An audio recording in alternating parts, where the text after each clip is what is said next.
Assalamualaikum warahmatullahi wabarakatuh. Ya, selamat pagi semuanya teman-teman yang sudah hadir untuk menyaksikan acara ini ya. Selamat pagi untuk kalian semuanya. Oke, kita bertemu lagi di acara rutin Otskia Podcast yang diadakan setiap hari Sabtu pukul 8.30. Mohon maaf kalau ada sedikit keterlambatan waktu ya, biasa masalah teknis. Oke, kita sekarang sudah bersama narasumber kita ya. Kali ini seorang wanita kembali ya. Jadi kita akan ngebahas tentang guru sebagai sahabat, yaitu seni mentransfer ilmu. Nah, seperti biasa untuk teman-teman semuanya, para guru-guru, silahkan nanti kalau di sesi akhir ada sesi tanya jawab. Jika ingin bertanya langsung saja, kalau mau live silahkan sampaikan pertanyaannya, dan kalau kalian ingin typing di bawah juga bisa. Dan jangan lupa nanti di akhir acara, di akhir penghujung acara ya, setelah beberapa sesi akan kita laksanakan, nanti akan ada reward khusus kalian yang rajin menghadiri acara ini dan juga memberikan pertanyaan. Baik, selamat pagi, Assalamualaikum. Waalaikumsalam. Oke. Selamat pagi Mbak Liri. Mbak Vika. Kita ketemu lagi di sini ketemu ya. lagi. Okay. Alhamdulillah ya. Alhamdulillah. Terima kasih Mbak Vika sebelumnya sudah hadir di sini. Oke, jadi teman-teman, Mbak Vika atau nama lengkapnya adalah Gus Vika Sari SSMSI. Beliau adalah alumni dari Universitas Sumatera Utara untuk program sarjana dan magisternya ya Mbak. Benar sekali. Wow. Kemudian untuk achievement prestasi yang dari Mbak Vika ini sendiri, beliau adalah role model Tantar TBI. Iya, tapi itu tahun 2017 itu Mbak. Oh iya, masih dekat juga berapa tahun yang lalu. Kemudian juga sebagai narasumber OGN, Olimpiade Guru Nasional Jenjang Pendidikan Menengah dan Pendidikan Khusus tingkat Provinsi Sumatera Utara 2019 yang diadakan oleh Pemprov Sumut. Wow, keren sekali nih Mbak prestasinya. Diharapkan nanti bisa menginspirasi kita semua yang hadir di sini ya. Insya Allah semoga menginspirasi. Amin. Oke, Mbak, ini menurut saya judulnya sangat menarik sekali ya, karena ada seni-seninya ini, dan ada sahabat-sahabat nih. Wah, ini pasti dekat sekali dengan siswa-siswa kita ya. Jadi guru sebagai sahabat seni mentransfer ilmu. Kalau boleh saya katakan berarti dengan sebagai sahabat memudahkan kita untuk mentransfer ilmu kita. Benar begitu Mbak. Wah, keren sekali ini Bapak Ibu guru. Jadi jangan kemana-mana, stay aja di sini. Kita akan kupas bagaimana caranya menjadi sahabat oleh siswa kita, dan itu memudahkan kita untuk mentransfer ilmu. Baik. Oke, alhamdulillah terima kasih Mbak Lili atas kesempatannya. Jadi memang materi kita hari ini tentang bagaimana menjadi seorang sahabat. Nah, di materi kali ini yang kita bahas itu lebih kepada remaja, psikologi, dan komunikasi. Jadi bagaimana kita bisa berkomunikasi dengan siswa yang lebih efektif dan efisien, karena memang ketika kita berkomunikasi dengan baik kita akan bisa mentransfer hal-hal yang positif kepada siswa. Nah, itulah kira-kira apa yang akan kita bahas nantinya. Tapi timbul juga nih pertanyaan Mbak Vika, ketika kita menjadikan posisi diri kita ini sebagai sahabat kepada siswa kita, apa tidak jadinya mereka itu underestimate begitu? Tapi nanti aja kita bahas. Karena memang itu yang akan kita bahas. Iya, udah gak sabar lagi. Bagaimana tuh Mbak untuk menjadi guru yang menjadi sahabat? Kita awali dulu ya di slide pertama. Jadi kita awali bahwa kan banyak tuh yang mengatakan guru itu sebagai pendidik gitu ya. Terus guru itu sebagai pengajar atau apa. Tapi saya lebih tergelitik dengan istilah guru itu sebagai seorang seniman. Kenapa? Karena seniman itu menghasilkan karya-karya yang bermutu. Sama dengan kita nih guru. Guru itu menghasilkan karya yang bermutu. Karyanya apa? Siswa. Iya. Siswa yang bagaimana? Pasti siswa yang memiliki akademik prestasi yang cemerlang tentunya. Dan memiliki karakter. Kalau bahasa di SMA kita mungkin yang berakhlak mulia. Nah, itu yang akan kita hasilkan di sini. Makanya guru sebagai seniman kayaknya ini lebih keren ya gitu, karena ada seni di dalamnya. Seperti kayak waktu itu ya Pak Fahri pernah bilang ya, seni main hati. Nah, kita juga di sini ada seni, tapi seni berkomunikasi dengan para siswa. Nah, jadi kalau misalnya di slide kedua ada bagaimana cara kita mentransfer ilmu. Jadi kalau misalnya mentransfer ilmu, jadi kalau saya ibaratkan misalnya tools ya, ini ibarat toolsnya ya Mbak Vika ya. Jadi kalau teaching tools itu kan banyak ya, sama itu Mbak, kayak misalnya seorang seniman ya kan, kalau dia pelukis, dia akan membutuhkan kuas yang bagus kan gitu kan, cat yang bagus, yang anti luntur, ya yang semuanya pokoknya yang perfect lah, yang sempurna. Tapi ketika seorang seniman memiliki tools yang baik dan mendeliverikannya ke dalam kanvas, tapi dia tidak memiliki seni yang mumpuni, maka hasil karya yang dihasilkan juga nggak se-spektakuler yang orang harapkan. Nah, intinya adalah bagaimana kita mendeliverikan sesuatu yang ada di kepala kita dengan tools yang sedemikian rupa, yang paling canggih yang kita punya, agar nyampe ke para siswa. Nah, kalau untuk di seorang guru, tools itu banyak, dan saya yakin semua guru itu pasti memiliki nilai akademik dan prestasi yang luar biasa. Pastinya. Karena dia pasti sudah lulus S1 dan kebanyakan itu guru rata-rata udah juga bisa menyelesaikan tesis ataupun disertasinya. Sudah pernah menulis karya ilmiah. Benar, sudah pasti secara akademiknya itu sudah pasti bagus dan mumpuni. Tapi masalahnya adalah bagaimana ketika dia mau mentransferkan yang ada di isi kepalanya kepada siswa. Benar. Gitu. Dengan tools-tools yang ada. Kalau seni ini tidak ada bagaimana mentransferkan, mungkin itulah menjadi barrier ya, menjadi hambatan antara kita dengan siswa. Aduh, nggak nyampe ilmunya. Nah, gitu dia. Jadi dengan kata lain, seorang guru yang pintar sekalipun, walaupun dia sangat berprestasi, belum tentu dia bisa mumpuni untuk mentransfer ilmu ke siswanya dengan baik. Begitu ya? Benar, iya. Jadi karena memang sebenarnya mentransfer ilmu itu kan ada seninya ya, gitu. Jadi untuk memahami bagaimana kita bisa mentransfer ilmu kita juga harus tahu siapa klien kita. Nah, saya menyebutkan di sini klien. Nah, ini ada di slide ketiga. Nah, di slide ketiga itu kan kita lihat siapa klien kita. Who's our client? Iya, who's our client. Nah, kita ini sebagai guru ya, guru SMA, ternyata klien kita adalah siswa. Siswa dengan rentan usia 15 sampai 18 tahun itu klien kita. Dan kalau di bahasa psikologinya ini adalah usia remaja pertengahan. Nah, jadi kita udah tahu nih klien kita siapa. Dan menentukan klien ini akan berbeda penanganannya ketika kita kan Mbak Lili menangani siswa SD, SMP, atau SMA, dan akan berbeda lagi ketika kita menangani siswa kuliah yang sudah mahasiswa. Karena terkait dengan rentan usia yang berbeda. Karena memang secara psikologis, ya kan Mbak Lilia, jadi ada namanya psikologi perkembangan remaja. Nah, jadi di psikologi perkembangan remaja itu saya lebih tertarik dengan yang diungkapkan oleh Harlock ya, tahun 1980 loh. Jadi di tahun 1980 sudah ada penelitian tentang remaja. Yang dia bahas adalah bahwa katanya remaja itu lebih dekat dengan teman-temannya. Dan dia pengaruh orang tua itu sudah mulai berkurang ketika dia beranjak remaja. Benar. Di usia 18 sampai 25 tahun itu remaja itu cenderung dekat dengan temannya dan dia sudah mulai berkurang dengan keluarganya, dengan orang tuanya lah ya, sudah mulai berkurang pengaruh orang tua. Nah, jadi di sini kan itu sangat sangat amazed saya lihatnya ya. Padahal sebenarnya ya kan Mbak Lili, selama 12 tahun saya ngajar, sebenarnya saya sudah melakukan itu. Artinya saya sudah menganggap siswa itu sebagai teman. Tapi ketika saya ingin menyampaikan di podcast ini, saya ragu, bener nggak ya yang aku lakuin gitu. Jadi Mbak Pika mencari referensinya ya. Benar sekali Mbak, saya harus cari referensi untuk membenarkan yang saya lakukan. Karena yang saya lakukan hanya berdasarkan pengalaman. Tetapi karena saya akan berbicara di depan kaum intelek, saya harus mencari dasar support. Benar, iya dasar teorinya. Ini nanti kan kalau saya cuma ngomong aja kan Mbak, orang pasti gini, apaan sih? Ini dari mana sih ngomongnya? Ala kan situ aja yang bisa gitu kan. Tapi ternyata enggak. Ini ternyata sudah pernah diteliti. Benar ya. Ini didukung oleh para peneliti termasuk psikolog ya. Nah, jadi dan yang kedua ada lagi peneliti namanya Santrop ya. Itu tentang psikologis pendidikan.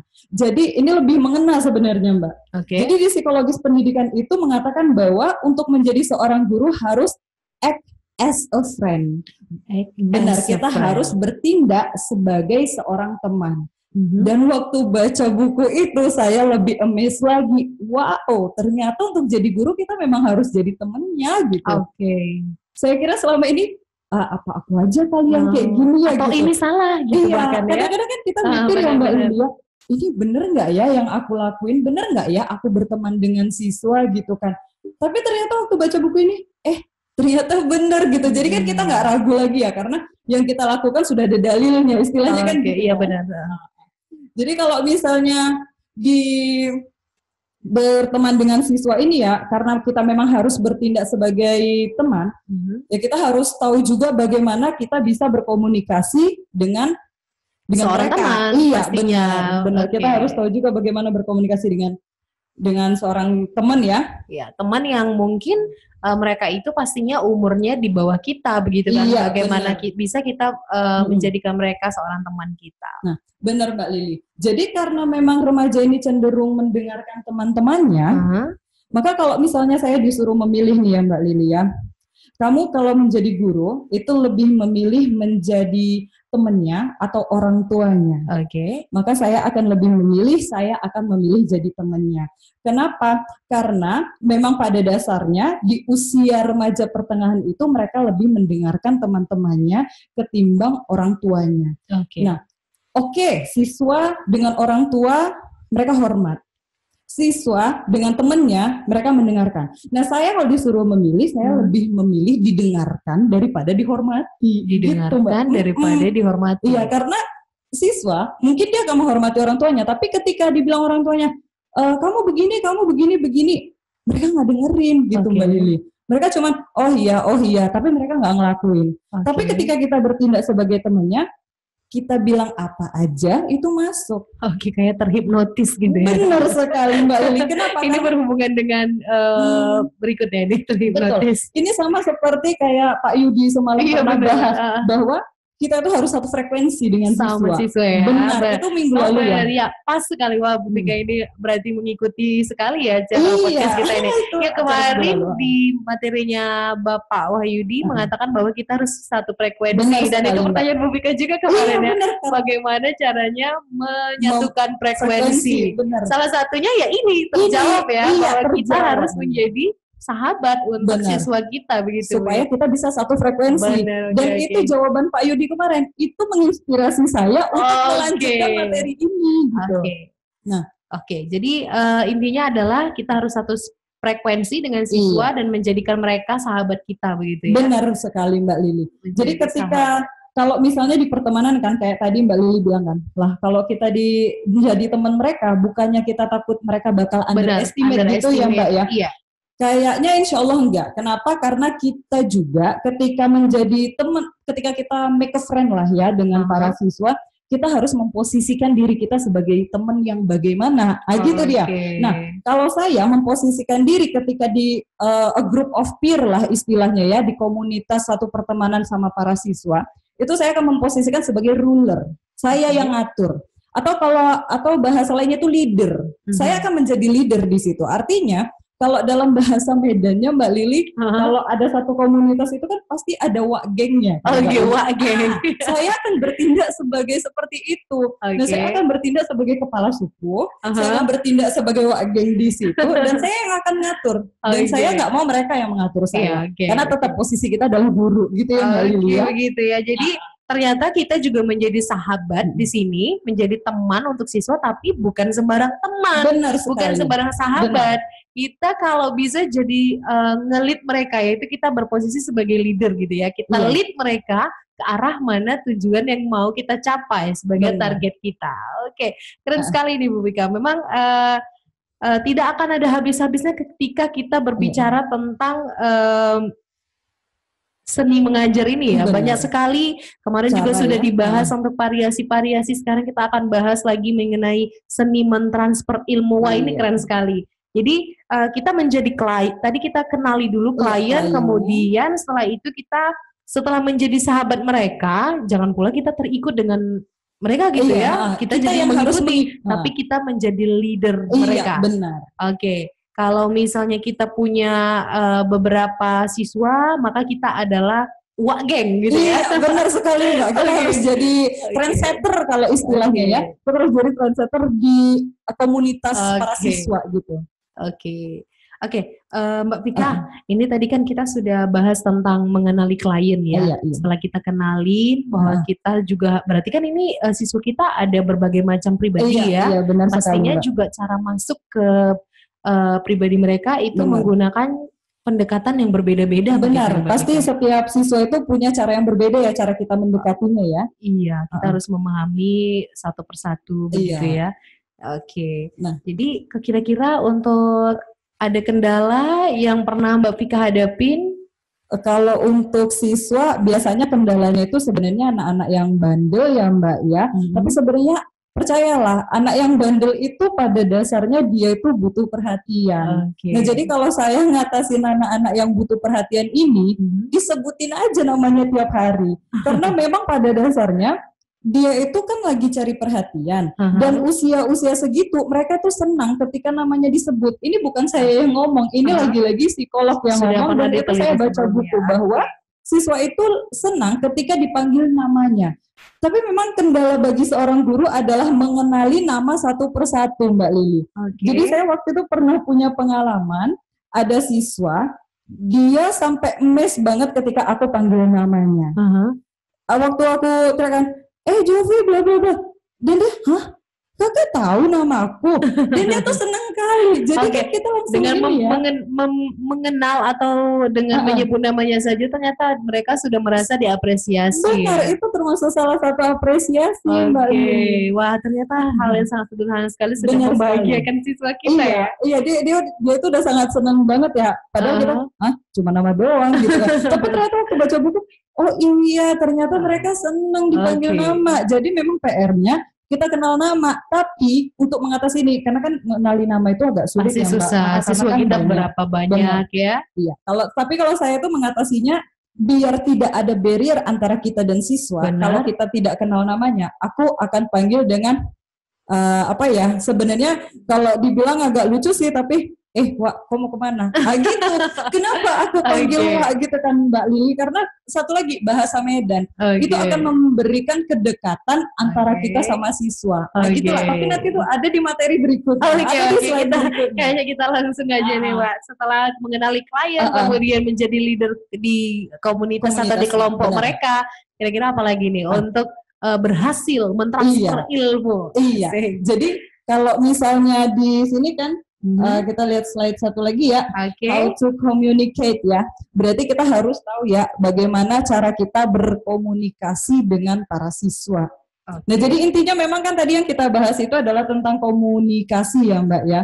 Jadi kalau komunikasinya tuh saya lebih menganggap begini, kita sebagai guru, biasanya ini usia guru tuh rata-rata ya umur 28 sampai ke 30 ke atas lah ya. Nah kita itu sudah pernah loh ada di posisi mereka gitu kan. Karena usia siswa itu kan 15 sampai 18. Nah, tapi siswa belum pernah ada di posisi kita. Benar. Makanya kalau saya sih untuk berkomunikasi itu ingat aja, aku pernah ada di posisi mereka. Ketika ada di posisi mereka, aku ingin guru yang bagaimana. Nah, gitu Mbak Lili. Maka aku akan berkomunikasi seperti cara mereka. Kita ya guru ya tidak bisa memaksakan mereka memahami kehidupan dunia kita. Yang ada kita yang harus memahami dunia mereka. Nah, itulah intinya. Sebagai manusia yang lebih dewasa, harusnya kita lebih memahami mereka, karena kita pernah di fase mereka. Iya. Gitu ya. Nah ini kayak pengalaman saya dulu ya Mbak Lili ya, waktu ngajar di bimbel ya kan. Saya itu dulu kan gini, kan deket lah sama siswa. Sampai-sampai itu kalau misalnya pas bulan Ramadan Mbak Lili, mereka itu pada ngantri mau buka puasa bersama di rumah. Jadi nanti a group of peer kelas A sama kelas B, kakak kapan kami bisa ke rumah? Sampai segitunya gitu kan, maksudnya kita temenan itu yang begitu, walaupun kalau di satu komunitas itu aku tetap jadi leadernya gitu kan Mbak Lili, tapi jadi enak kan obrolan kita, dan di kelas itu kita jadi satu lebih santai, dan yang kedua ketika menerangkan itu insya Allah apapun yang saya jelaskan ke mereka itu ngerti. Dan ketika mereka nggak ngerti, mereka akan nanya dan mereka tidak akan segan untuk bertanya. Karena mereka menganggap kita sahabatnya. Benar, karena mereka ngerasa satu frekuensi. Udah nanya aja gitu. Karena mereka nggak ada ngerasa, aduh nanya segan malu gitu. Karena ada batasan-batasan yang betul. Karena gitu yang kita hindari kan adalah batasan antara kita sama mereka supaya mereka lebih terbuka gitu ya Mbak Lili ya. Oke, keren sekali ini Mbak ya. Artinya setelah satu frekuensi kita juga harus memahami cara berkomunikasi dengan mereka gitu ya. Dan lagi-lagi bahwasannya pastinya berbeda setiap siswa yang kita hadapin karena begitu. Kalau kita di kelas itu ada sekitar 25 siswa, berarti ya 25 siswa yang berbeda akan kita hadapi. Begitu ya. Oke. Dan bagaimana ini untuk yang berikutnya Mbak Vika? Setelah kita memahami komunikasi dengan mereka, kira-kira apa lagi untuk mendapatkan atau meraih hasil transferan yang baik? Iya, benar, transferan ya Mbak. Iya, karena kita ini intinya mentransfer lah ya. Benar. Tapi transfer itu kan sebenarnya bukan hanya terbatas pada ilmu ya. Transfer itu kan juga bisa mentransfer karakter. Benar. Jadi artinya ketika memang kita udah temenan ya Mbak ya, mentransfer ilmu mungkin itu secara akademik. Tapi ketika mentransfer karakter itu seperti kayak kita mencontohkan sesuatu sama mereka. Atau misalnya gini, kayak dulu ya, saya sering punya pengalaman siswa yang dia ngerasa free aja gitu ngobrol ke saya tentang bagaimana dia di keluarga, bagaimana keluarganya memperlakukannya. Dia tuh banyak curhat dan sebenarnya itu nilai plus bagi kita loh sebagai guru Mbak. Jadi kita bisa memahami dia juga dengan latar belakangnya dia. Benar sekali. Ya? Karena latar belakang dia di rumah, bagaimana dia diperlakukan di rumah, itu juga bisa mempengaruhi bagaimana dia belajar. Benar-benar. Nah, ketika kita paham masalah itu, kita kan pasti ngerasa lebih dekat dan tahu masalah dia. Dan kita bisa mulai menggunakan strategi mana nih yang cocok untuk masuk atau untuk mentransfer ilmu ke si anak tersebut, Mbak Vika ya. Betul. Oke. Jadi kita juga harus memahami paling tidak setelah menjadi sahabat kita dapat bonus lah.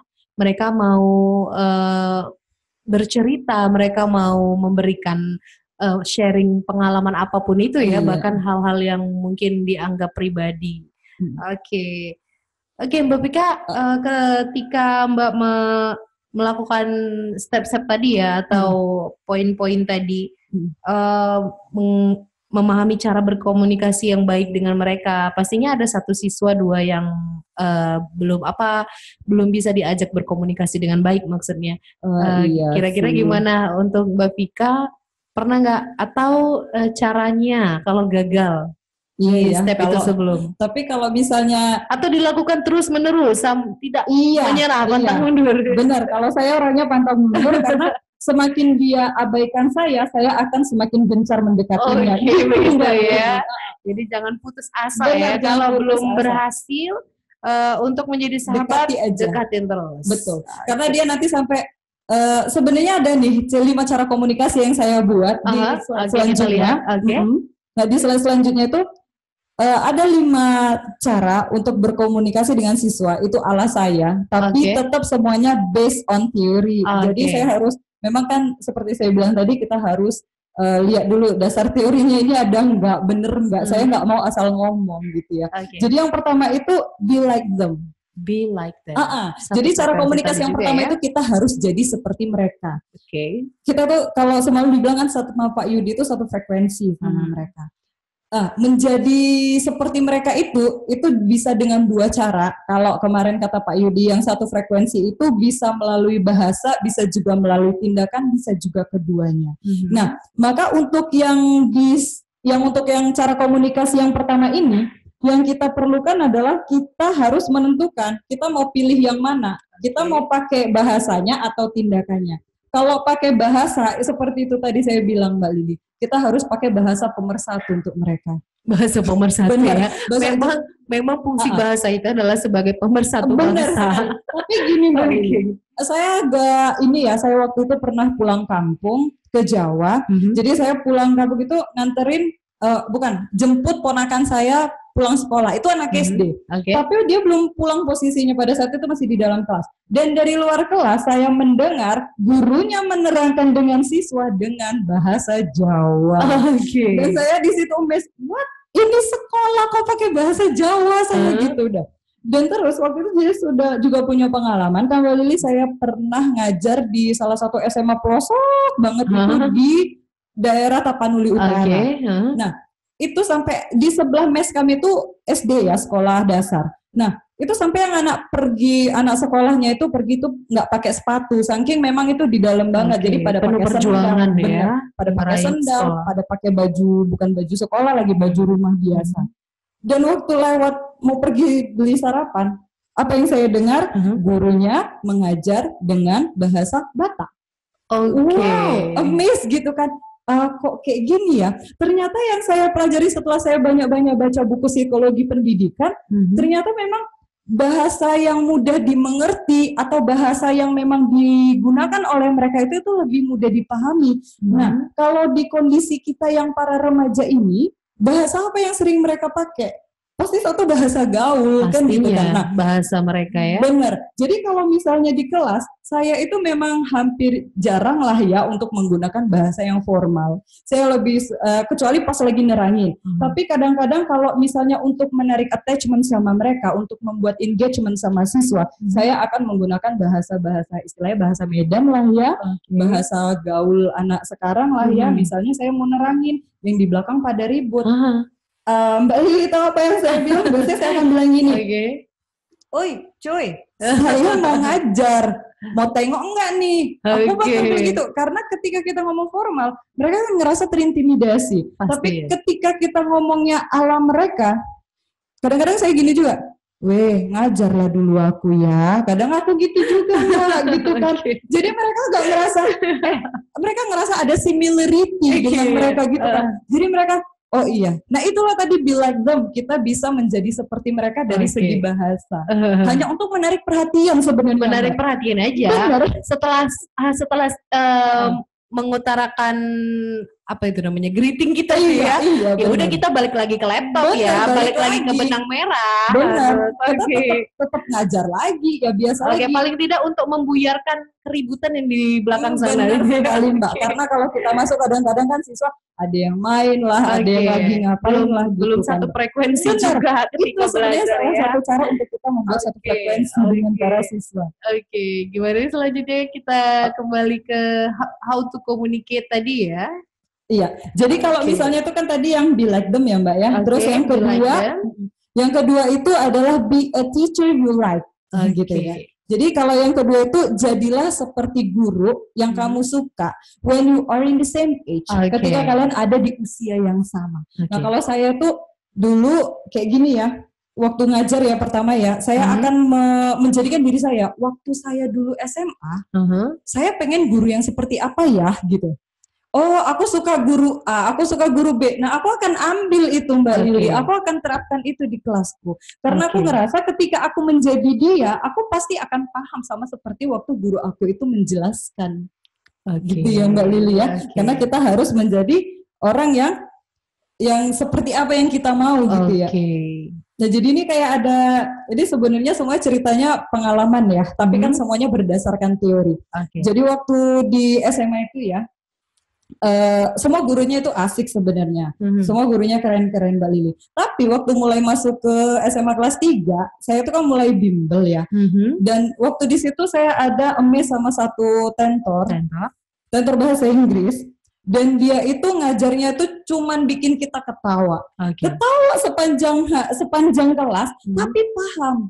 Nah waktu dia keluar, saya itu tertegun. Wah, dia ngajar ketawa-tawa, tapi aku ngerti nilai aku 100 kok bisa gitu. Dan tidak terasa waktunya juga ya. Bahkan pengen ditambah lagi. Iya benar, kita nggak bosan dan kita paham, tapi kita tetap relax dan enjoy. Kok bisa gini ya? Lah, seandainya ini guru aku di sekolah semua kayak gini, pasti aku nggak akan bolos, pasti aku bakal betah gitu kan Mbak Lili. Terus padahal waktu itu aku nggak ada cita-cita pengen jadi guru, nggak ada cita-cita pengen jadi pengajar, tapi dalam hati aku mengazamkan bahwa ketika nanti aku kalau jadi guru, aku akan seperti dia. Gitu. Salah satu yang menginspirasi juga. Benar sekali Mbak Lili. Titip salam ya sama guru Mbak. Dia udah di Jakarta sekarang. Iya. Baik. Bagaimana Mbak untuk berikutnya? Yang ketiga adalah update dunia digital. Jadi mengupdate dunia digital mereka. Sebenarnya gini ya Mbak Lili, kadang-kadang siswa itu sebenarnya nggak mau kita follow. Pasti nggak mau kalau sama guru. Kenapa? Karena mereka takut terintimidasi, mereka takut judgement. Nah, jadi kalau untuk mengupdate, cara saya waktu itu adalah dulu ya, sebelum corona ya, saya suruh mereka buat video. Udah gitu video itu harus diupload lewat sosmed mereka. Kalau sudah diupload, mereka harus tag saya. Begitu. Nah, ketika mereka tag saya langsung followin mereka. Kenapa? Karena ketika kita tahu, gini, rata-rata ya, para siswa yang punya sosial media, itu menggunakan sosmed itu, kalau bahasa dulunya itu kayak diary. Jadi kita tahu background mereka gimana, kita tahu masalah mereka gimana tuh dari sosial media. Nah, jadi ketika kita ngikutin itu, kita bisa tahu mereka lebih jauh walaupun mereka nggak cerita. Cuman di sini ada satu rules Mbak Lili. Ketika kita bersosmed ria dengan mereka, rulesnya cuman satu, yaitu no judgment. Kita jangan pernah ngejudge siswa. Segimanapun konten yang dia buat di sosial media, jangan pernah judgment. Begitu ya. Kenapa Mbak Lili? Saya punya pengalaman buruk tentang judgment di sosial media. Itu terjadi sama adik saya. Nah, waktu itu adik saya seusia mereka, masih SMA. Dan waktu itu Facebook kan biasa lah ya Mbak Lili, dia buat status, padahal ya saya rasa itu ya remaja banget lah. Tapi saya sering komen nyinyir, komen julid Mbak Lili. Habis itu sampai rumah dia marah-marah dan bilang sama saya, nggak mau aku temenan sama kamu. Dan akhirnya Mbak Lili saya diblok dari Facebooknya. Dan benar, bahkan sampai sekarang saya nggak diterima, karena takut aku bakal ngejulitin dia. Sampai sekarang ya? Iya, karena memang pada saat itu posisinya waktu SMA dia tinggal sama saya. Nah, ketika dia tinggal sama saya merasa bertanggung jawab sama dia. Karena perasaan bertanggung jawab, jadi apa-apa saya julitin. Dan saya berpikir bahwa begitu ternyata orang tua. Karena orang tua merasa bertanggung jawab, jadi sosmed anaknya itu langsung dipantau. Dan ketika orang tua menjuliti anaknya, sudah bisa dipastikan dia akan ngeblok atau dia akan buat sosmed yang baru yang nggak akan ada orang tua. Ya benar. Sudah bisa dipastikan itu. Nah, akhirnya apa? Ini yang bikin apa ya Mbak Lili? Inilah kerugiannya gitu ya. Saya tidak tahu dunia dia di luar dan dia tertutup dengan dunianya. Maksudnya apa yang dia lakukan di luar, siapa temennya, siapa teman mainnya, saya tuh nggak kenal. Bahkan yang parah waktu SMA itu sudah paten kali saya kenal satu temennya. Satu ya. Waktu kuliah jelas-jelas saya tidak kenal temannya satu pun. Dan puncaknya waktu dia semester 3 IP dia 0, Mbak Lili. 0, iya. Dan itu bikin saya nangis waktu saya lihat IPK-nya 0. Kenapa Mbak Lili? Karena dia mulai tertutup dengan kehidupannya, dia tidak mau ceritain karena saya bakal ngejulitin apa yang dia buat di luar. Dan dari situ itu tamparan keras banget sama saya. Kita setelah dia menutup diri, kita ya udah kehilangan akses ya. Bener Mbak Lili. Kita nggak bisa mengetahui dia dari salah satunya dari sosial media itu. Iya, dan dia memang jangankan sosmed, dan bahkan di kehidupannya tadi nggak akan mau cerita lagi, gitu Mbak Lili. Dan saya ketika ini juga akan terjadi sama siswa. Ketika kita selalu mengomentari dia berperilaku buruk, mengomentari sosial media dia misalnya yang begini begitu, yang kurang bermanfaat atau bahasa sekarangnya anfaedah gitu ya Mbak Lili. Dia mulai saat itu dia nggak akan mau cerita sama kita. Nah itu rugi banget bagi seorang guru ketika dia tidak mau cerita apapun ke kita. Karena kita nggak tahu masalah dia apa. Kita nggak tahu bagaimana kita mentransfer ilmu lagi ya kan Mbak Lili. Karena dia mulai hilang trust sama kita. Intinya kita harus membuat siswa percaya dengan kita. Nah terus caranya gimana? Ketika kita mendekati dia sebagai teman, dia sudah punya trust sama kita, dia mulai percaya, baru dari situ kita bisa menasehati. Itu tadi makanya ketika kita mau mentransferkan karakter-karakter, kita harus jalin dulu engagement sama mereka. Mereka harus punya trust dulu ke kita. Gitu. Jadi jangan sampai ngejulitin di sosmed.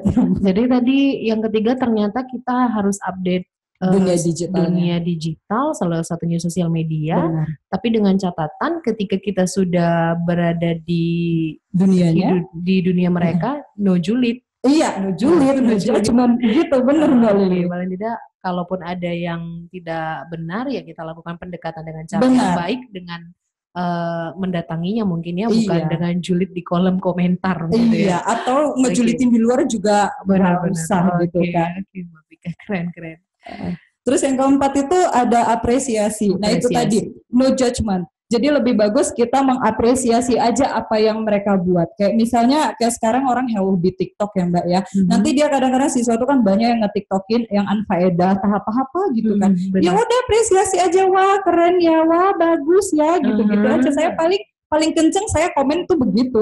Cuman untuk mengasih tahu sama dia bahwa eksistensi saya itu ada loh di situ gitu loh. Jadi dia ngerti, oh aku diperhatikan, tapi aku nggak ngejulit. Tapi kalau dia ngerti, dia sebenarnya bakal malu gitu kan. Dan kalau awalnya mungkin postingannya tidak baik, lambat laun dia akan berpikir dan memperbaiki postingannya. Benar, dia akan memperbaiki semua postingannya. Benar, walaupun kita sebenarnya nggak ada julid ya. Wah, bagus.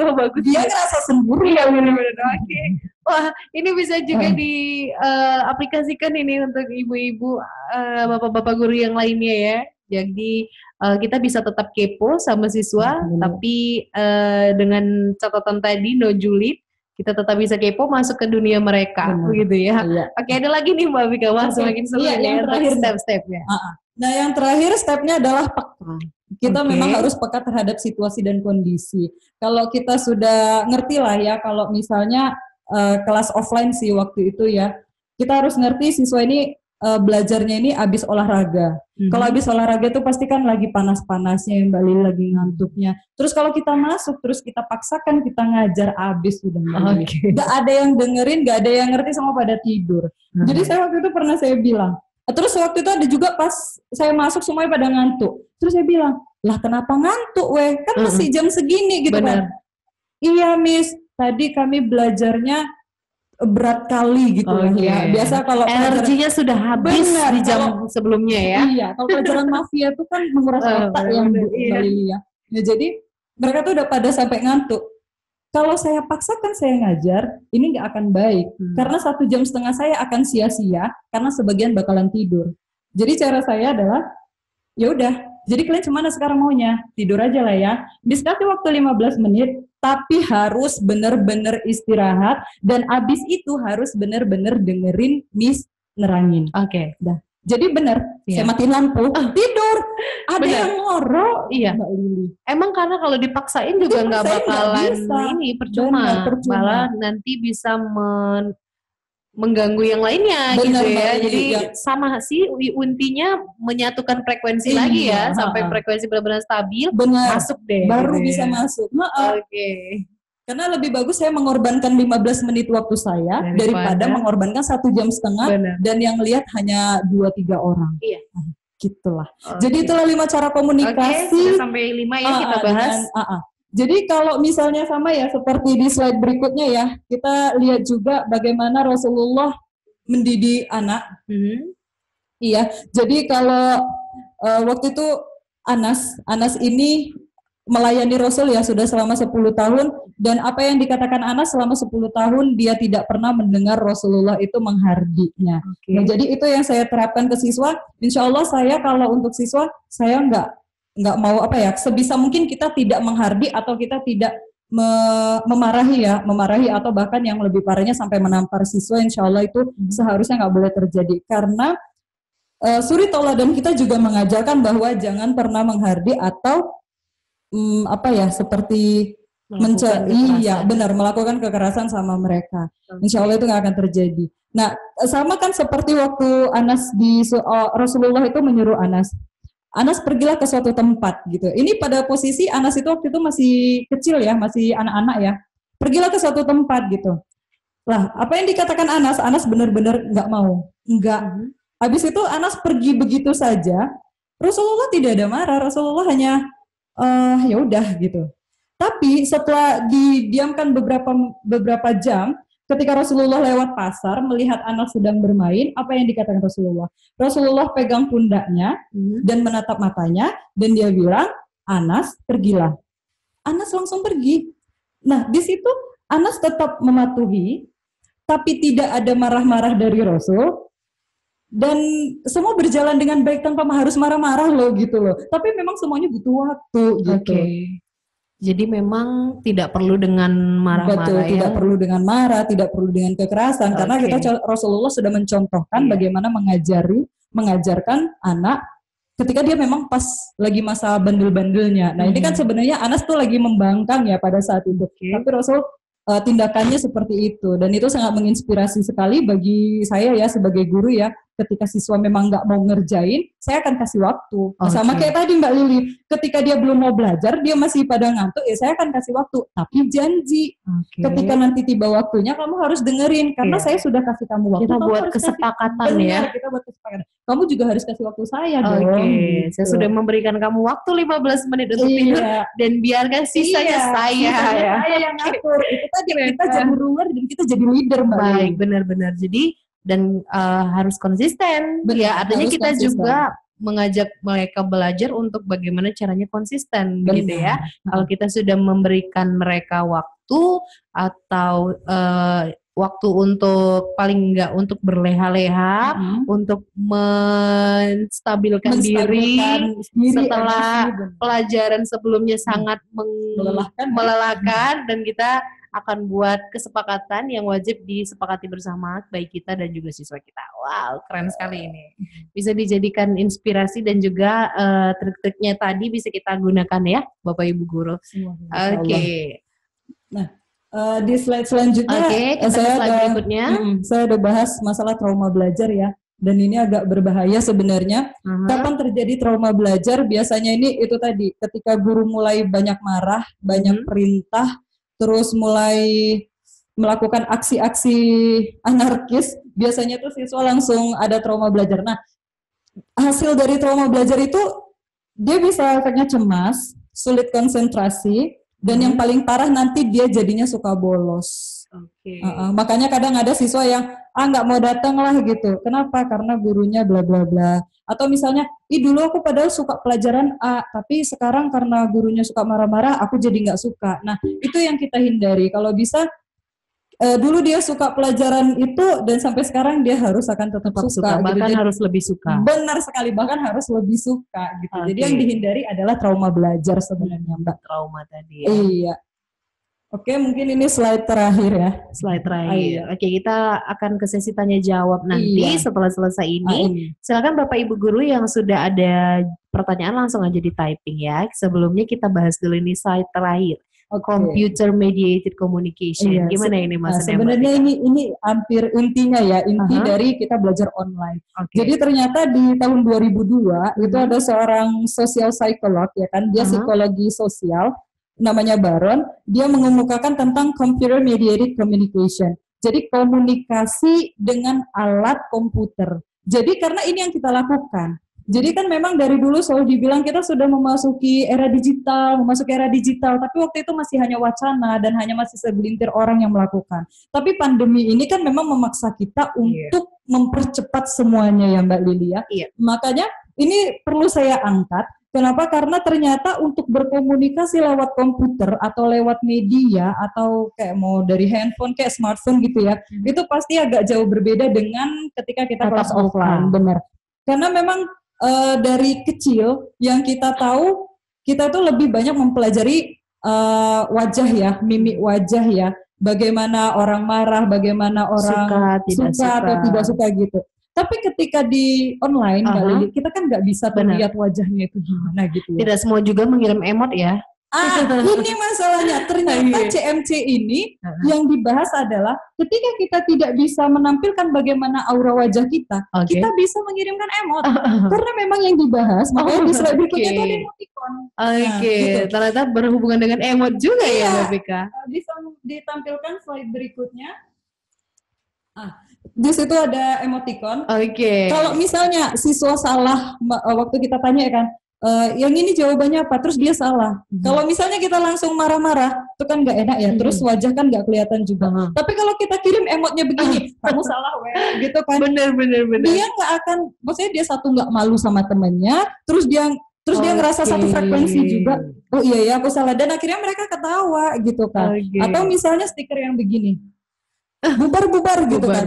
Ini akan saya pakai ketika ada siswa yang mulai ngoceh entah kemana-mana, obrolan di grup itu udah mulai lari dari topik. Saya akan kasih bom di sini. Kita bubar mau kembalikan ke benang merah ya. Iya benar. Ini mau bubar nggak nih?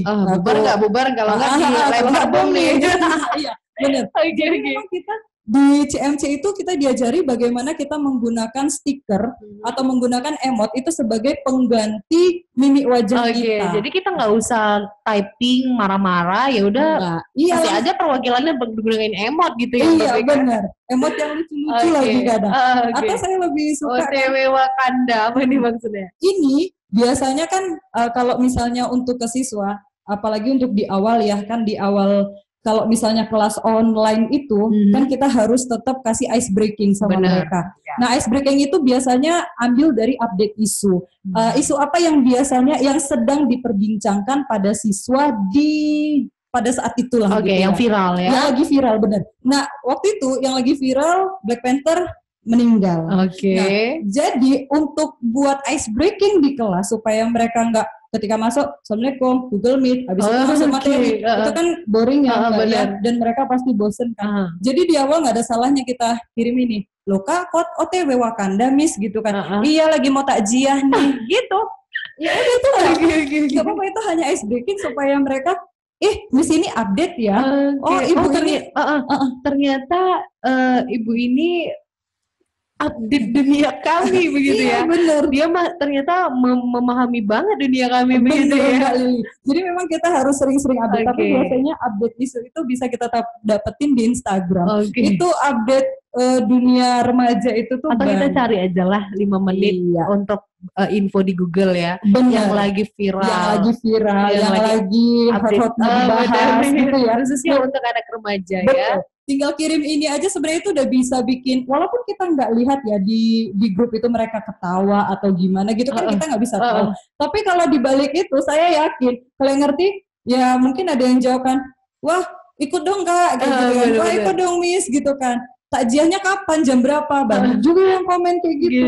Itu cuma untuk ice breaking, tapi itu salah satu cara untuk membuat kita satu frekuensi dengan mereka. Ketika mereka sudah mulai trust sama kita, itu kan gampang kita masukin ya Mbak Lili, kita mau ngomongin apa juga mereka sudah mulai terkoneksi dengan kita. Iya benar, gitu, karena sudah merasa mereka itu, wah ternyata nih satu dunia nih sama ibu gurunya gitu ya. Iya benar Mbak Lili. Oke, gimana Mbak Pika untuk slide berikutnya ditampilkan lagi? Enggak, insya Allah. Sudah ya? Sudah, tapi gini. Tadi untuk emot ya? Iya, itu untuk computer mediated communication. Tapi kadang gini ya Mbak ya, kadang kan untuk update dunia mereka itu kan agak susah ya, karena kan nggak semua guru punya waktu untuk lihat Instagram lah atau apalah gitu. Kalau saya itu seringnya gini, karena misalnya ada siswa yang suka K-pop gitu ya. Nah, misalnya kita nggak suka nih, tapi dan kita nggak ngerti sama sekali sebenarnya tentang bahasan K-pop. Atau misalnya siswa itu suka main game, kita lagi ngajar nih Mbak Lili, dia lagi nge-game aja. Urusan game ini kan yang namanya biasanya perempuan tuh kan nggak suka ya, termasuk saya. Iya, apaan sih game? Tapi kalau kita langsung marah, gamenya diletak, HP-nya diletak, langsung apa? Itu mereka ada perasaan terintimidasi atau malah yang paling parah taruh HP-nya di bawah meja, mereka di bawah meja, melanjutkan. Nah, itu kan bahaya. Tapi untuk menyatukan frekuensi itu sebenarnya kita bisa juga dengan cara bullying. Tapi ngebulinya gini Mbak Lili, kita bullying dengan cara mereka. Dengan cara mereka tuh maksudnya kita ngebully dengan bahasa mereka. Kalau ada yang lihat main game, saya langsung bilang, tetanggaku kemarin 2 hari main game mati. Saya langsung bilang kayak gitu. Terus mereka bullying sih, itu saya rasa itu bercanda. Iya, tapi ngebully, tapi dia ngerasa Mbak Lili. Nah, ketika dia ngerasa, yang lain kan pada ketawa. Dan biasanya teman-teman yang lain bakal kayak gini, simpan HP-mu, pasti bakal kayak gitu. Dan dia tidak merasa sakit hati, dia langsung simpan. Kenapa? Karena dia merasa, kok kakak ini ngomongnya gini ya, kok Miss ini ngomongnya sama ya sama kita ya, kayak gitu. Bener. Itu tadi satu frekuensi. Ketika satu frekuensi, mereka akan lebih mendengarkan kita. Satu frekuensi ini bisa dari cara berpikir, cara berbicara, seperti yang disampaikan tadi semua ya. Bisa dengan cara apa aja. Wah, keren sekali Mbak Pika. Dan ini tidak terasa kita sudah harus masuk ke sesi tanya jawab ya. Jadi sudah ada beberapa pertanyaan di sini dari Bapak Ibu guru. Akan saya bacakan ini Mbak Pika ya. Yang pertama dari Ibu Mardiana. Assalamualaikum. Bagus sekali materinya Mbak Vika. Alhamdulillah. Benar, dengan menjadi teman mempermudah kita sebagai seorang guru untuk mentransfer ilmu. Namun sebagai remaja pastinya ketika sudah dekat, mereka terbuka bahkan tentang masalah pribadi ya. Mereka akan mulai bersikap kurang hormat. Bahasa yang mereka gunakan pun pasti kurang hormat atau bahasa seperti dengan temannya sendiri. Nah, gimana cara Mbak mengatasi sikap mereka terutama dalam menggunakan bahasa yang kurang hormat karena mereka sudah menganggap guru sebagai temannya. Okay. Nah, ini tadi ya, ketika sudah menjadi teman, pasti bahasa yang mereka gunakan pun ya seperti sebagai seorang teman takutnya. Nah, bagaimana cara menyikapinya? Seperti yang saya bilang tadi ya, terima kasih Mbak Mardiana, Ibu Mardiana. Kalau saya pribadi, itu tadi, ketika kita menjadi teman, kita juga harus memposisikan diri kita di pertemanan itu sebagai siapa, gitu kan. Nah, kalau saya kan tadi, saya bilang saya akan memposisikan diri sebagai leader. Nah, kalau sebagai leader, mereka harus ngikutin aturan saya, gitu. Jadi memang ada sejenis kayak kontrak, gitu ya, tapi itu tidak tertulis. Yang S dan K ya? Benar, itu S dan K berlaku itu. Walaupun kita temenan, tapi di luar insya Allah aku tetap lebih tua dari kamu loh, gitu dia. Sama kayak misalnya dulu saya kan sering loh Mbak Lili, siswa tuh datang ke rumah, misalnya dia kan sekedar lewat padahal nih, dia nelfon. Kan kalau di luar sering panggil kakak gitu ya, kakak aku deket rumah nih, yuk nongkrong gitu. Ya memang kalau di luar kita akan berbahasa seperti teman, kita tidak menggunakan bahasa formal.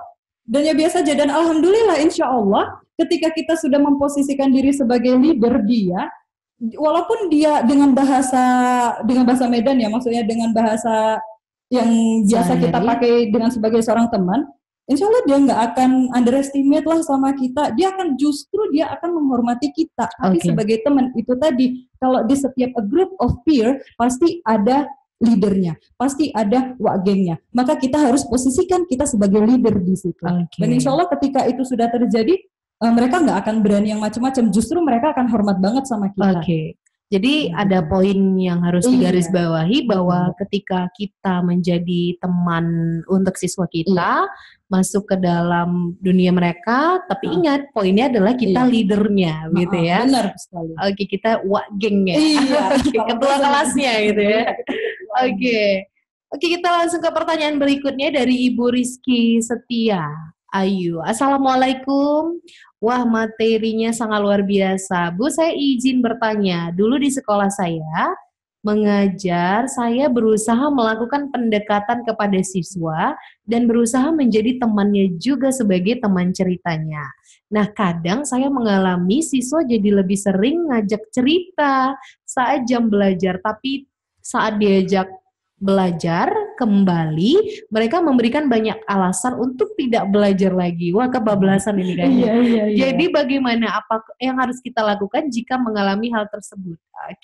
Gimana nih Mbak Beka? Kadang-kadang siswa langsung ketika diajak cerita mereka happy, namun ketika belajar kembali langsung gimana tuh Mbak? Memang sebenarnya siswa pasti akan melakukan hal seperti itu. Kenapa? Karena dia udahlah pas lagi malas belajar gitu kan. Kalau saya tetap akan kasih rules gitu kan. Kamu nggak mau belajar kenapa? Saya akan tanya. Nanti dia jawab misalnya kan, aduh Mi saya capek, tadi habis dari sini habis gini-gini. Udah. Terus kamu mau istirahat berapa menit? Seperti tadi Mbak Lili, ketika saya masuk kelas 1 kelas itu pada ngantuk, saya akan kasih waktu. Daripada 1,5 jam saya hilang, tidak ada masuk materi apapun, lebih bagus saya hilangkan 15 menit supaya mereka nyaman. 15, saya tetap akan tegas loh di dalam kelas. Sebenarnya kalau di ASKI ya, saya itu terkenal paling cerewet sebenarnya, tapi insya Allah nggak ada yang nggak ada yang komplain dan nggak ada yang sakit hati, karena memang cerewet ala mereka gitu ya, karena cerewet saya ala leadernya mereka lah gitu ya di komunitas mereka. Nah, saya akan tetap strict pada aturan. Saya kasih waktu kamu 15 menit untuk kamu istirahat, tapi selebihnya itu waktu saya. Gitu. Kita harus tetap begitu, karena apa tadi? Posisi kita tuh sebagai leader tetap gitu loh. Jadi kita harus bisa juga memposisikan diri kita gitu, Ibu Rizky. Jadi tetap ya, kalau siswanya malah ingin ngajak belajar terus, tetap tadi catatannya bahwa kita adalah leader mereka, wakil mereka, kasih waktu kesempatan kalau memang ngantuk atau jam pelajaran sebelumnya sangat melelahkan, kasih waktu beberapa menit, tapi tetap kita akan kembali bahwa kita leadernya gitu ya, dan kita harus melanjutkan pelajaran. Dan itu harus ditegaskan ke mereka. Baik. Posisi kita itu harus jelas sama mereka gitu lah ya. Oke, baik. Terima kasih ya Bu Rizky. Oke, kita ke pertanyaan berikutnya. Dari Bapak Muhammad Reza Aulia. Oke, ini ada pertanyaan, bagaimana memaksimalkan hubungan guru dengan semua siswa dalam kelas agar lebih klop, akrab sehingga siswa menyukai pelajaran yang diajarkan guru. Mengingat ada siswa yang kurang interaktif selama pelajaran berlangsung. Nah ini seperti tadi juga ya, bahwasannya pasti ada beberapa siswa yang tidak bisa juga kita udah samain frekuensi juga nggak satu-satu gitu. Gimana ini Mbak Pika? Kalau saya menghadapi siswa yang agak lain sendiri, memang banyak ini ya kan. Siswa bandel itu kan ada yang buat rusuh ya di kelas, ada yang memang dia diem banget. Nah kalau saya biasanya kalau yang diem banget gak ngapa-ngapain gitu ya, atau di belakang malah tidur-tidur, itu saya langsung tarik kursi. Tapi ini kalau udah siap ngajar nih ya, saya tarik kursi, saya duduk di sampingnya. Terus saya bilang, kenapa Wak? Aku bilang kayak gitu. Dia gak akan mau jawab itu pertamanya. Dan dia akan tetap, gak apa-apa miss gitu kan. Gak apa-apa, ayolah kenapa? Terus aku mulai cerita gitu. Jadi lebih banyak aku dulu yang cerita. Kamu ngantuk, kamu kenapa? Pokoknya dipaksa bagaimana kita biar tahu ini anak kenapa kurang interaktif. Nah, untuk menyatukan siswa yang lain, biasanya kalau saya dulu ya di Askia ya memang di Askia sekarang. Maksudnya kalau di Askia Stan ya, saya tuh kadang suka tuh kalau misalnya siswa itu kan kalau yang satu kelas tuh suka nongkrong duduk di satu barisan meja gitu ya Mbak Lili ya. Nah ketika kita aku tuh suka nimbrung aja itu ke dalam. Terus itu biasanya kan nongkrongnya di samping kantin. Terus aku langsung tawarin aja, kalian mau makan apa? Kalian makan apa? Aku suka traktir. Itu tadi karena saya memposisikan diri saya sebagai leader, saya sebagai kakak, saya sebagai guru, saya sebagai orang tua. Tapi saya juga sebagai teman mereka gitu. Nah kalau sebagai leader atau sebagai orang tua pasti nggak mungkin dong mereka yang traktirin saya, yang ada saya traktirin mereka gitu. Saya lebih bagus gitu. Jadi saya duduk untuk mendekatkan diri dengan mereka gitu. Kalian mau jajan apa gitu? Rata-rata tuh mereka nggak mau ngambil gitu. Tapi banyak juga yang kak mau ini, miss mau ini kayak gitu kan, ya udah ambil aja. Atau kalau mereka nggak mau, saya ambil jajan, saya taruh di situ tengah-tengah udah makan bareng.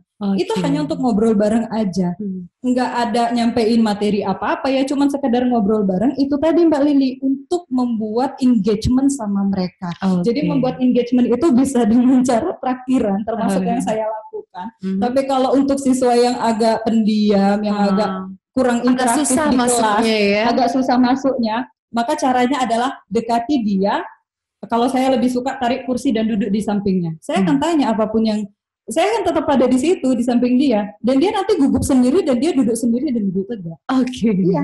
Kadang-kadang dia nggak mau ngomong, saya juga nggak mau ngomong, tapi saya duduk aja di samping dia, gitu. Oke.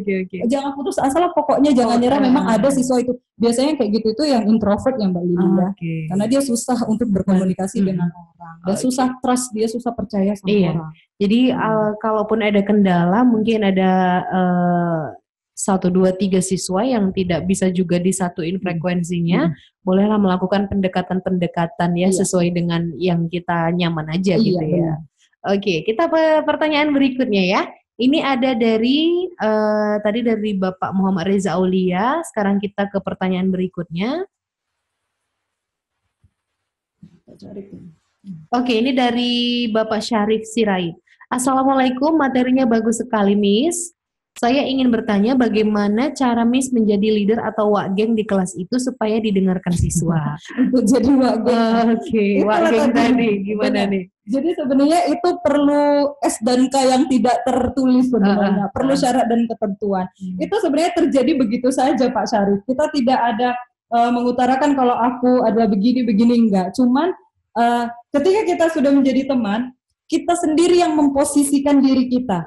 Jadi misalnya seperti tadi, misalnya kayak Bu Rizky tadi kan tanya kan, kayak mana kalau mereka udah mulai melunjak sama kita. Di situlah peran kita sebagai leader untuk menitik beratkan kamu siswa, aku guru, gitu. Jadi kamu harus tahu batasan, tapi dengan bahasa yang kita harus punya apa ya? Kayak misalnya kamu harus ikutin aturan aku. nggak bisa dong aku yang ikutin aturan kamu. Pokoknya kalau kamu mau istirahat aku kasih waktu 15 menit duduk diam, aku biarin kalian ngapain aja. Tapi nggak boleh ribut. Nah tapi 15 menit itu harus waktu aku. Sebenarnya itu hanya penegasan Mbak Lili. Setiap hari kita tegaskan sama mereka begitu. Jadi artinya, kita tetap kasih. Lama-lama mereka paham kalau waktunya jam Bu Vika nih aku akan harus mengikuti yang biasa rules diterapkan gitu ya. Nah, jadi gini, ketika mereka mulai bosan, rules kita kan tetap ada. Jadi apa yang mereka mau aku tetap kasih, tapi aku juga punya aturan sendiri. Yang aku mau, mereka juga harus ikutin. Jadi kamu tetap harus ikutin aku dong gitu. Mau nggak mau, kita tetap guru kan, gitu kan kita tetap yang punya aturan gitu. Jadi menjadi geng tadi salah satunya adalah tetap setelah masuk kita kasih langsung aja ada disampaikan rules-nya tadi ya, syarat dan ketentuan yang berlaku. Kita ke pertanyaan berikutnya, ini dari Ibu Lia Salvina. Assalamualaikum. Wah, materinya bagus sekali Ibu Vika, sangat menginspirasi. Saya ingin bertanya, bagaimana cara kita menasihati siswa yang malah merasa bangga dan merasa bahwa kita pasti akan mengapresiasi apa yang mereka lakukan? Saya sangat tertarik bagian TikTok tadi. Saya pernah mendengar cerita seorang teman yang mengajar di salah satu sekolah di kota Medan. Ada salah satu siswa yang konten TikToknya pada awalnya hanya lucu-lucuan. Tapi lama-kelamaan setelah mendapat banyak pujian dari teman-temannya, akun TikToknya jadi mengandung konten yang sangat tidak pantas dilakukan oleh anak SMA. Malah sampai jadi viral di beberapa sosmed. Tersebar sampai ke seluruh Indonesia. Karena ngerinya perkembangan info melalui sosial media ini, akibatnya nama sekolah menjadi bahan perbincangan dan hujatan netizen. Menurut Ibu bagaimana caranya mengatasi siswa yang seperti ini? Tadi kita ada singgung TikTok ya. Bener-bener. Akhirnya setelah kita kasih pujian, teman-temannya juga muji, kebablasan. Malah kontennya jadi tidak pantas. Gimana ini Mbak Vika? Agak merinding sebenarnya bacanya ya, ngeri sekali ya. Tapi kalau saya, misalnya kalau ditanya saya dan saya menghadapi masalah itu, gimana ya? Pertama mungkin kan, kalau untuk di sosmed, hindari dulu julid atau judgement di sosmednya itu jangan di judgement. Artinya secara online jangan di judgement di situ. Kita melakukan pendekatannya di luar sebenarnya. Japri ya? Jalur pribadi. Tapi japri. Tapi bukan dari online ya Mbak Lili, tapi kita harus ketemu langsung. Karena itu tadi, ketika kita ada kontak langsung, kontak mata dengan kontak fisik, itu akan berbeda nanti hasilnya. Karena dia akan merasa ada rasa malu sebenarnya. Tapi pada dasarnya itu tadi, ketika kita sudah menjadi, misalnya gini, kita sudah menjalin engagement yang baik dengan dia, tapi dia melakukan hal yang di luar batas seperti itu kan termasuk di luar batas ya. Sudah terus menyalahi engagementnya ya.